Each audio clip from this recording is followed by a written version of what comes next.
तो जनाब welcome back in Doom coding. आज जनाब बहुत ही इंटरेस्टिंग वीडियो बनने वाली है। आज हम लोग बात करेंगे कि एक जो सॉफ्टवेयर इंजीनियर होता है वो किसी कंपनी में क्या काम करता है, क्या उसको सिर्फ कोडिंग करनी होती है या फिर कोई अदर वर्क भी करना होता है। तो जनाब इस क्वेश्चन का बहुत ही इंटरेस्टिंग तरीके से आंसर देने वाला हूँ। बेकार की बातें नहीं समझाऊंगा, जो मेन पॉइंट्स है जिनको आपको जानकारी देनी जरूरी है वही बताऊँगा। अब आप पूछोगे भाई तुम कौन हो, कैसे बता सकते हो इस बारे में। तो सबसे पहली बात कि मेरे कुछ ब्रदर्स हैं जो कि ऑलरेडी सॉफ्टवेयर इंजीनियर और अच्छी कंपनी में काम कर रहे हैं। अब मैं वहाँ पे उनका कुछ रिवील नहीं करना चाहता हूँ जानकारी, इसलिए उनके बारे में मैं डिटेल नहीं बताऊँगा, पर विश्वास रखिए। दूसरा, इंटरनेट पे मैं इतना रिसर्च करता रहता हूँ दिन रात कि उसके लिए मुझे कोई ज़रूरत नहीं है कि मैं किसी के पास पूछने जाऊँ, मैं डायरेक्ट आपको सब कुछ ऐसे बता सकता हूँ। तीसरा, मुझे ऑलरेडी इस फील्ड में 4 साल हो चुके हैं। मैंने बहुत कोडिंग और बहुत चीज़ें वीडियोस कोर्स सब कर रखा है, तो आप टेंशन मत लीजिए। बिल्कुल जो बताऊंगा सर्टिफाइड चीज़ें ही बताऊंगा।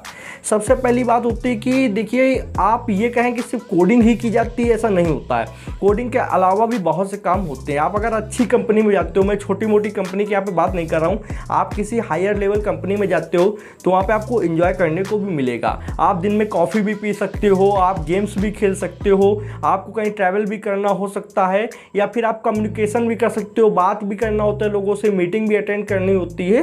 तो ये सारे काम भी होते हैं। पर आप बात करें कि कोर कोडिंग क्या, प्रोग्रामिंग क्या करनी होती है, तो अगर आप अभी गए हो, मतलब आपने इंटर किया है किसी भी आपने फील्ड में, मान लीजिए आपने लैंग्वेज सीखी है, डाटा एल्गोरिथम सीखे हैं, या फिर कुछ भी सीख के आप किसी कंपनी में गए हो, तो अभी वो लर्निंग कराएंगे। अभी छोटे छोटे प्रोजेक्ट्स आपको दिए जाएंगे जिन पे आपको काम करना होगा। बेसिकली आपकी लर्निंग एंड प्रैक्टिस चल रही होगी।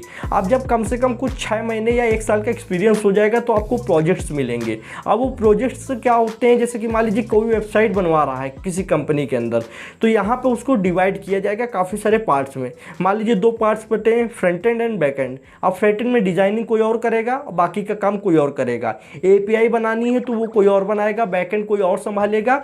पूरी तरीके से सारे काम बढ़ जाएंगे। अब उनमें से कुछ काम आपके लेवल पे भी आएंगे। अगर आप डिज़ाइनिंग जानते हो तो आपको डिज़ाइनिंग के लिए HTML CSS आती है तो वो काम मिलेगा।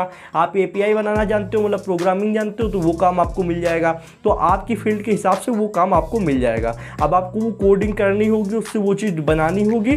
फिर आपका जो मैनेजर होगा, जो कि प्रोडक्ट ओनर होता है, मतलब एक तरीके से प्रोडक्ट को जो ओन करता है, उसको आप सबमिट करते हो। अब वो चेकआउट करता है कि जो भी चीज़ें चारों तरफ से बन के आ रही हैं उनको वो ऐड करके पूरा प्रोडक्ट तैयार करता है और उसको लॉन्च किया जाता है। अब वो कोई हो सकता है फीचर हो किसी वेबसाइट के अंदर, या फिर पूरी वेबसाइट भी हो सकती है, या फिर पर्टिकुलर कोई एल्गोरिथम भी हो सकता है। ठीक है, तो अब आपने जो चीज़ें बना के दी हैं वो उसकी जिम्मेदारी बनता है कि वो चेकआउट करे कि यार आपने क्या बनाया हुआ है। हो सकता है कि आपने कहीं कोई मिस्टेक की हो, तो आपको बार बार उसके कम्युनिकेट करना रहता है कि ये चीज़ सही बनी है फिर नहीं बनी। आप बना नहीं पा रहे हो तो वो आपको बताएगा कि सर ऐसे से नहीं, ऐसे से होगा, और आप उस प्रोग्राम को तैयार करके उसको दोगे, फिर वो चेकआउट करेगा, और अगर वो ओके हो गया तो वो नेक्स्ट लेवल पे आपको भेज देगा। इस तरीके से प्रोजेक्ट्स में काम करते हैं। आपकी प्रॉपर टीम होगी, एक टीम बना दी जाती है कि आपको ये काम दिया गया है, ये चीज़ें करनी है। अब कंपनीज के ऊपर डिपेंड करता है कि कंपनी कितनी बड़ी है। अगर आप गूगल में, माइक्रोसॉफ्ट में, एप्पल में, जोमेटो वगैरह में काम कर रहे हो तो वो एक अलग फील्ड है, या फिर अगर आप स्टार्टअप में काम कर रहे हो तो वो एक अलग फील्ड है। अब स्टार्टअप में बेसिकली होता क्या है कि वहाँ पे कोई रूल एंड रेगुलेशंस नहीं होते हैं। हो सकता है आज आप कोडिंग कर रहे हो, कल आप मैनेजिंग का काम कर रहे हो, परसों आप डिजाइनिंग का काम कर रहे हो, तो वो वहाँ पे उनके पास फंडिंग नहीं होती, तो वो कई काम आपसे करा सकते हैं। वो आपके टाइम पे और कंपनी पे और आपकी स्किल पे डिपेंड करता है कि आपसे क्या काम कराए जा रहे हैं, आपको क्या क्या आता है।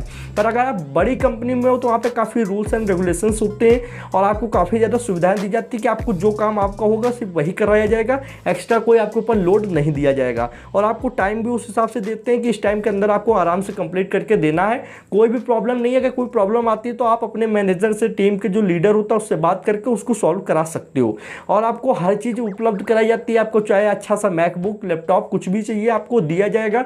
कोई सॉफ्टवेयर आपको परचेस करना है तो वो भी कंपनी आपको परचेस करके देगी अगर आपको उसको सही में ज़रूरत है। तो इस तरीके से काम होता है। अब प्रोजेक्ट किस तरीके के होते हैं तो समझिए, मान लीजिए कि फेसबुक की मैं एग्जांपल लेता हूँ। तो फेसबुक के अंदर मान लीजिए न्यूज़ फीड का कोई ऑप्शन लाना है, या फिर कोई भी ऑप्शन लाना है, फीडबैक का कोई ऑप्शन लाना है, तो वहाँ पे उस फीचर के लिए बनाया जाएगा, पूरा सिस्टम बनाया जाएगा कि ये प्रोजेक्ट है, इतने इतने लोग इसमें काम करेंगे। आप डिज़ाइनिंग करोगे, आप एल्गोरिथम तैयार करोगे, आप API सब डिज़ाइनिंग के लिए मतलब पूरा बांट दिया जाएगा। और वो पूरा जब बन जाएगा तो सब लोग उसको मैनेजर के पास सबमिट करेंगे, वो उसको कलेक्ट करके उस फीचर को वहाँ पे अप्लाई कर दिया जाएगा। अब जिस तरीके से आपका एक्सपीरियंस बढ़ता जाएगा उस तरीके से आपकी वहाँ पे लेवल्स बढ़ते जाते हैं, आपका मतलब वहाँ पर प्रमोशन होता जाता है और एक्सपीरियंस के साथ में ही आपके जो प्रोजेक्ट्स होते हैं वो भी बड़े मिलते जाते हैं। किस तरीके की, जैसे कि मान लीजिए जोमेटो का मैं उदाहरण दूँ तो अगर कोई नया ऐप अपडेट लाना है तो उसकी एपीके जो तैयार होगी वो उसमें आपको ऐड करने के लिए काम मिल जाएगा। तो आप उसको तैयार कर रहे हो तो वहाँ पे काफ़ी ज़्यादा रिस्पॉन्सिबिलिटीज़ बढ़ जाती हैं कि अगर आपने छोटा से भी कोई गलती कर दी, प्रोग्रामिंग के अंदर बग डाल दिया, तो वो ऐप काम नहीं करेगा।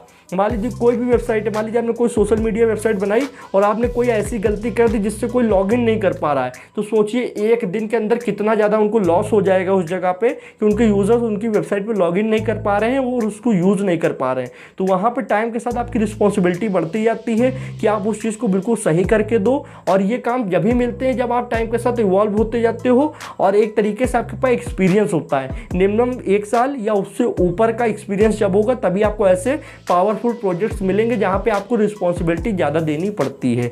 तो बाकी कोई प्रॉब्लम की बात नहीं है, अच्छी कंपनीज में आपको एक अच्छा एनवायरनमेंट मिलता है जहाँ पे आप आराम से फ्री माइंड होकर काम कर सकते हो। कभी कभी ऐसा होता है कि आपको अचानक कोई काम मिल सकता है, जैसे कोई प्रॉब्लम आ गई है सिस्टम में या फिर सिस्टम काम नहीं कर रहा है, तो हो सकता है आपको तुरंत का तुरंत वहाँ पे काम करने के लिए कहा जाए कि नहीं अभी आपको करके देना है। हो सकता है वो रात के भी हो सकता है या फिर दिन के भी। अब ऐसे काम में होता क्या है कि जो ऑनलाइन वर्क्स होते हैं सॉफ्टवेयर इंजीनियरिंग के, वो घर पे भी आप कर सकते हो और वहाँ जाके भी कर सकते हो। अगर आपके पास कोई प्रॉब्लम है, आप किसी दिन वहाँ पे प्रेजेंट नहीं रह पा रहे हो, तो आप घर से भी उसको करके दे सकते हो। बड़ी कंपनीज़ में ये ऑप्शन खासकर देखने को मिलता है। अभी कोविड के सिचुएशन जब आया था तो ऑनलाइन ही सब काम हो रहे थे, काम कहीं रुकता नहीं है, ठीक है। तो इस तरीके से काफ़ी फैसिलिटी मिलती है, एक्सपीरियंस मिलता है आपको, और आपको बढ़िया बढ़िया प्रोजेक्ट तैयार करने होते हैं। बेसिकली आपको कोडिंग ही करनी होती है, कोडिंग ज़्यादा आपसे कराई जाएगी, और बाकी आपका कम्युनिकेशन स्किल पर भी आपको ध्यान देना होगा। वहाँ पर पीपीटी के सामने आपको बोलना भी आना चाहिए, और आपको टीम को मान लीजिए टीम लीडर बन गए तो मैनेजिंग भी आनी चाहिए। तो ये सब काम होता है जैसा कि आप एक तरीके से आप खुद एक मालिक हो और आपकी पूरी टीम हो, आप उस तरीके से वहाँ पे बना रहे हो, किसी चीज़ को सबमिट कर रहे हो, फिर कोई आपसे बड़ा है वो देख रहा है, चेकआउट कर रहा है उस चीज़ को, फिर अप्लाई किया जा रहा है, तो बहुत ही मज़ा आता है। बेसिकली कोई जानकारी ऐसी हो जो मैंने यहाँ पे ना बताई हो तो कमेंट कर देना, मैं उसको बता दूंगा। मैंने बेसिक जो इंपॉर्टेंट चीज़ें थी वो आपको बताने की कोशिश की है। अब आपको इम्प्रूव क्या करना होगा, अपनी कोडिंग की स्किल को इम्प्रूव कीजिए जितना कर सकते हो। अपनी कम्युनिकेशन स्किल पर आपको ध्यान देना होगा कि आप कितना अच्छे से किसी चीज़ को बोल पा रहे हो, समझा पा रहे हो, ठीक है। और यहाँ पे ये चीज़ आपको ध्यान देना होगा कि डाटा स्ट्रक्चर एंड एल्गोरिथम जब आप सीख रहे हो किसी भी लैंग्वेज पे, चाहे C++, पे, जावा पे, तो आप उस चीज़ को बिल्कुल अच्छे से सीखो क्योंकि वो काफ़ी ज़्यादा काम आने वाले हैं। तो आई होप आपको इस वीडियो में बहुत ज़्यादा मज़ा आया होगा। इस वीडियो को कर दो लाइक, जिससे हमारा भी मोटिवेशन बढ़ता रहता है। चैनल को कर लो सब्सक्राइब, बेल आइकन को प्रेस, बिकॉज इस चैनल पे इंटरेस्टिंग वीडियो की नोटिफिकेशन आपको हमेशा मिलती रहेंगी।